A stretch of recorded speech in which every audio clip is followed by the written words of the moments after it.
Assalamualaikum warahmatullahi wabarakatuh. Halo, selamat siang semuanya. Perkenalkan, kami dari kelompok 1 yang beranggotakan saya, Nasya Aisyah. Saya Diva. Saya Sandiana. Saya Imam Arif Fadilah. Dan saya Tasya Pitaloka. Pada pertemuan ke-10 kali ini, kami mendapat giliran untuk mempresentasikan sebuah materi yang berjudul mengukur perilaku stakeholder. Selanjutnya dapat dijelaskan oleh rekan saya, Tasya.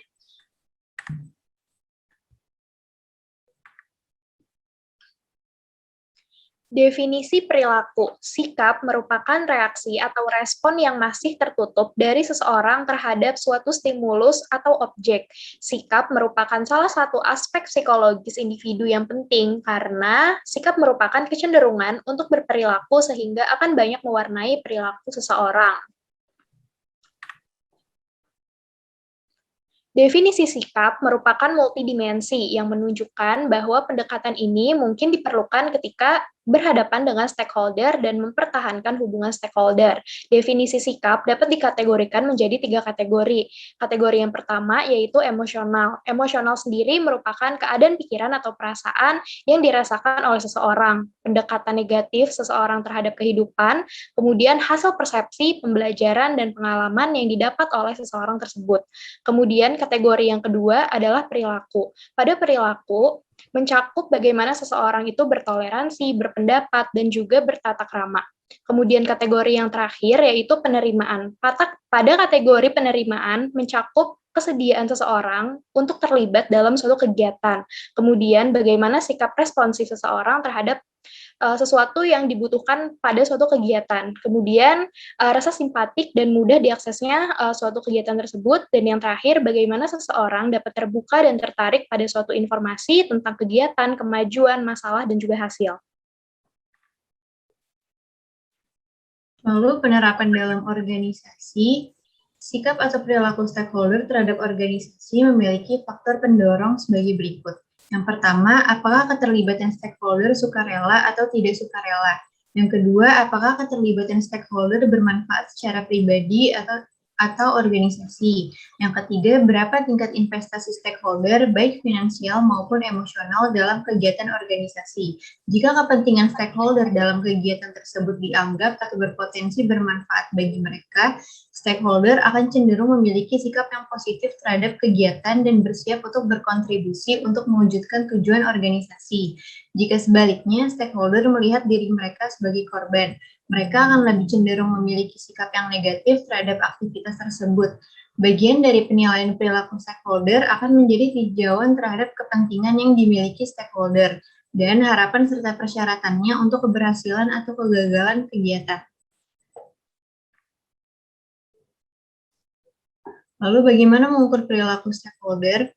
Hal-hal yang dilihat dalam mengukur perilaku stakeholder adalah menilai sikap aktual dari stakeholder yang dipilih dan menggambarkan sikap optimal atau target dari stakeholder yang diperlukan untuk keberhasilan kegiatan organisasi.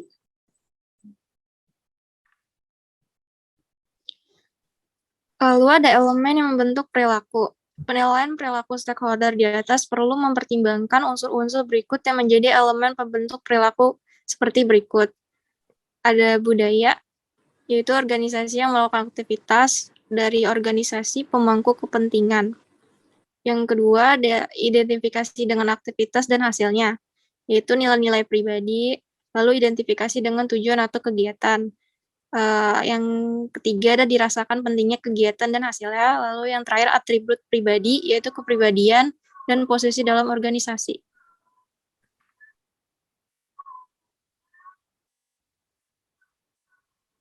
Langkah-langkah dalam proses mengukur perilaku stakeholder, yang pertama, yaitu identifikasi tingkat dukungan stakeholder saat ini memiliki 5 tingkat.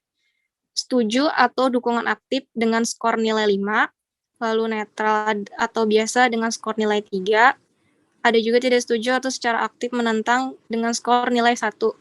Lalu yang kedua, ada analisis tingkat penerimaan masing-masing stakeholder saat ini terhadap pesan tentang aktivitas memiliki tingkatan, antara lain setuju atau ingin menerima informasi dengan skor nilai 5, biasa aja atau ambivalen dengan skor nilai 3, hingga tidak setuju atau sama sekali tidak tertarik dengan skor nilai 1. Yang terakhir, ada identifikasi posisi keterlibatan yang optimal, tingkat dukungan dan penerimaan yang paling sesuai dengan kebutuhan aktivitas dan stakeholder. Oke, selanjutnya ada studi kasus. Belum lama ini, McDonald's cabang Indonesia mengeluarkan sebuah produk terbatas yang bernama BTS Meal, tepatnya pada bulan Juni tahun 2021. BTS Meal sendiri merupakan sebuah produk makanan dari hasil kolaborasi antara McDonald's dengan grup musik asal Korea Selatan yang bernama Bangtan Sonyeondan atau BTS, di mana saat ini mereka memiliki penggemar di seluruh penjuru dunia. Alasan dari kolaborasi ini tentu saja supaya McDonald mampu mendapatkan keuntungan dari hasil penjualan produk BTS Meal. Mengingat juga pada tahun 2020 sampai 2021, seluruh dunia mengalami pandemi COVID-19 yang memberikan dampak negatif di dunia pebisnisan. Jika membeli produk ini, para konsumen nantinya akan mendapatkan kemasan edisi terbatas yang mencantumkan logo grup musik BTS dan saus yang hanya tersedia di edisi ini. Dampak dari diluncurkannya produk BTS Meal yang seharga Rp51.000 ini adalah terjadinya fenomena antrean panjang di hampir setiap cabang McDonald's Indonesia. Antrean ini mayoritas merupakan antrean layanan pesan antar yang dilakukan oleh ojek online seperti Grab dan Gojek. Beberapa driver-driver ojek online ini pun sampai harus mengantri selama 2,5 jam untuk mendapatkan produk BTS Meal. Meskipun para driver online tersebut harus mengantri selama berjam-jam, tidak sedikit para pembeli produk BTS atau konsumen yang memberikan tip berupa uang dan sembako. Lebih menarik lagi, para penggemar boyband BTS sampai melakukan donasi untuk diberikan kepada pengemudi-pengemudi atau driver-driver Gojek online yang rela menunggu lama untuk mendapatkan produk tersebut. Dan yang terakhir, kesimpulannya, dengan mengetahui perilaku yang dimiliki oleh stakeholder, sebuah perusahaan dapat lebih mudah untuk menggapai keuntungan dan juga tujuan dari perusahaan. Sebaliknya, jika sebuah perusahaan tidak mengetahui perilaku stakeholdernya, maka dapat dipastikan bahwa perusahaan tersebut akan sulit mencapai tujuan mereka. Perusahaan makanan cepat saji McDonald's memahami bahwa hampir seluruh masyarakat di seluruh dunia, terutama kaum remaja, membicarakan boyband BTS. McDonald berani mengeluarkan uang yang banyak untuk menggait BTS agar mampu memasarkan produk mereka. Meskipun telah mengeluarkan modal yang sangat banyak, pada akhirnya McDonald mampu menutup pengeluaran tersebut dengan pendapatan untung yang juga lebih banyak.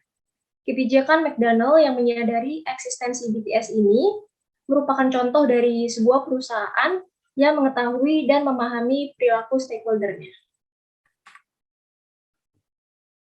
Terima kasih semuanya. Sekian dari kelompok kami. Kurang lebihnya mohon maaf. Wassalamualaikum warahmatullahi wabarakatuh.